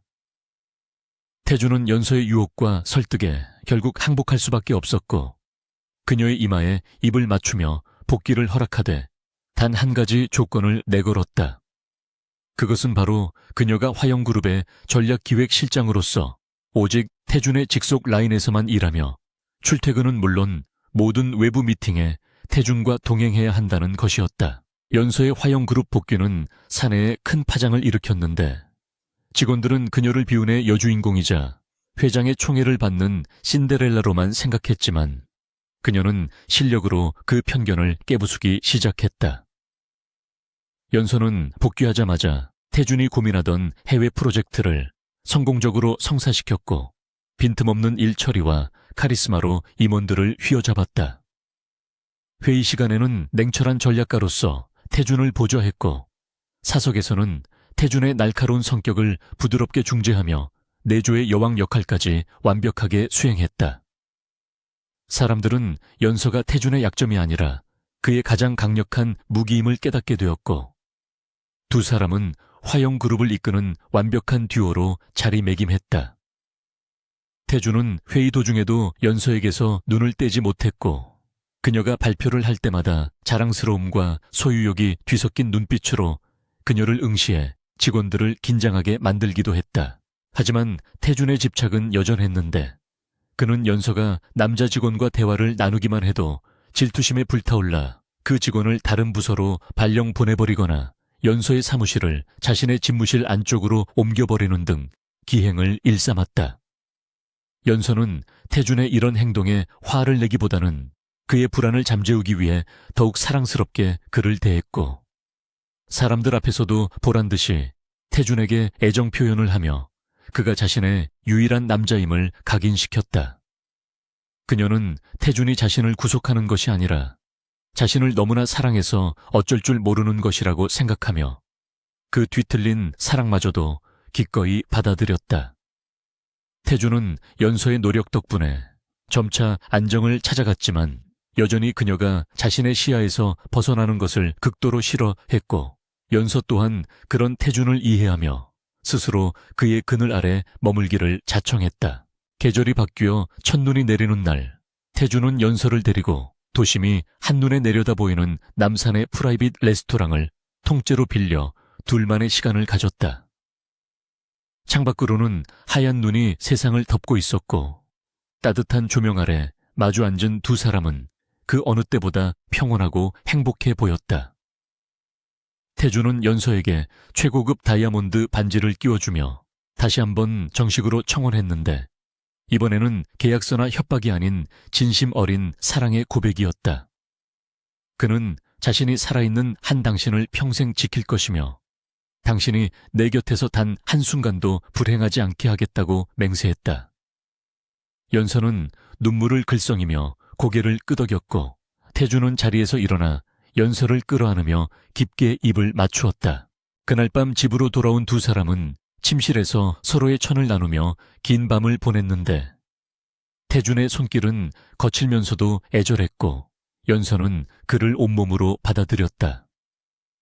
태준은 연서의 몸에 남은 흉터를 하나하나 어루만지며 속죄하듯 입을 맞추었고 연서는 태준의 등 뒤에 난 손톱 자국을 쓰다듬으며 그가 짊어진 삶의 무게를 위로했다.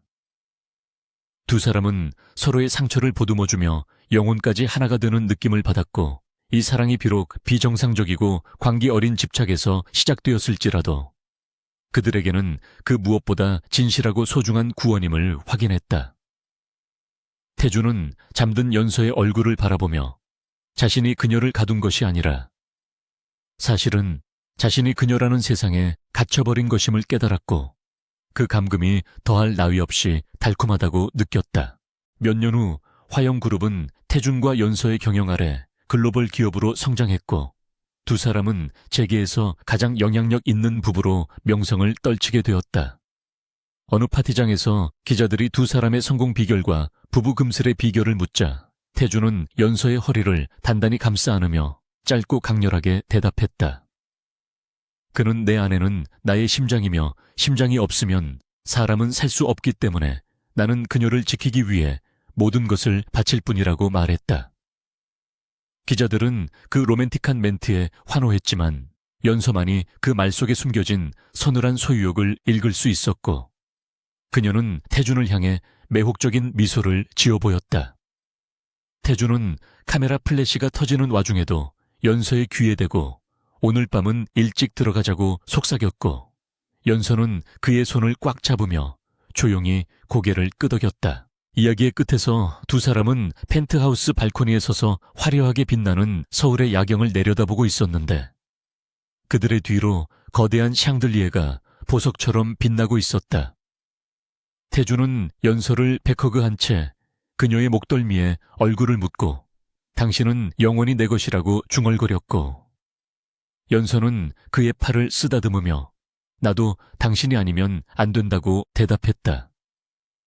그들은 음모와 배신 속에서 시작된 관계였지만 결국 서로를 파멸시키는 대신 서로를 구원하고 완성하는 길을 택했다. 비록 그 사랑의 형태가 집착과 구속이라는 이름을 달고 있을지라도 그들은 그 안에서 완벽한 자유와 행복을 찾았다. 태준과 연서는 서로를 올가매는 사슬을 영원히 풀지 않기로 약속하며 어둠이 깔린 도시를 배경으로 깊고 긴 입맞춤을 나누었고 그들의 사랑은 이 도시의 전설처럼 영원히 계속될 것임을 암시했다. 세월이 흘러도 강태준의 집착은 조금도 줄어들지 않았는데 그는 여전히 연서의 옷차림부터 스케줄까지 모든 것을 관리하려 들었다. 하지만 연서는 이제 그런 태준을 다루는 법을 완벽하게 터득하여 그를 쥐락펴락하는 경지에 이르렀다. 태준이 질투심에 불타올라 화를 내려고 하면 연서는 단 한 번의 눈빛과 애교 섞인 말투로 그 사나운 맹수를 순한 양으로 만들어버리곤 했다. 비서실 직원들은 회장님을 이길 수 있는 사람은 이 세상에 사모님뿐이라며 고개를 저었지만 그들의 얼굴에는 두 사람을 향한 경외심이 담겨 있었다. 태준은 가끔 자신이 연서에게 길들여진 것이 아닌가 하는 의구심을 가졌지만 연서가 웃어주면 그 모든 의심이 눈 녹듯 사라지는 것을 느꼈다. 어느 날 아침 연서는 서재 책상 위에 놓인 낡은 액자 하나를 발견했는데 그것은 두 사람이 처음 만났던 결혼식 날의 사진이었다. 사진 속 두 사람은 서로를 쳐다보지도 않은 채 차가운 표정을 짓고 있었지만 지금의 그들은 서로 없이는 단 하루도 살 수 없는 존재가 되어 있었다. 연서는 사진을 보며 피식 웃음을 터뜨렸고 뒤따라 들어온 태준이 왜 웃냐고 묻자 그녀는 그저 우리가 많이 변한 것 같아서라고 대답했다. 태준은 연서의 허리를 감싸며 우리는 변한 것이 아니라 이제야 제자리를 찾은 것이라고 말하며 그녀를 안아 올렸다. 햇살이 쏟아지는 창가에서 두 사람은 서로를 바라보며 세상에서 가장 행복한 웃음을 지었고 그들의 사랑은 억지 결혼이라는 차가운 껍질을 깨고 나와 가장 찬란한 보석이 되어 빛나고 있었다.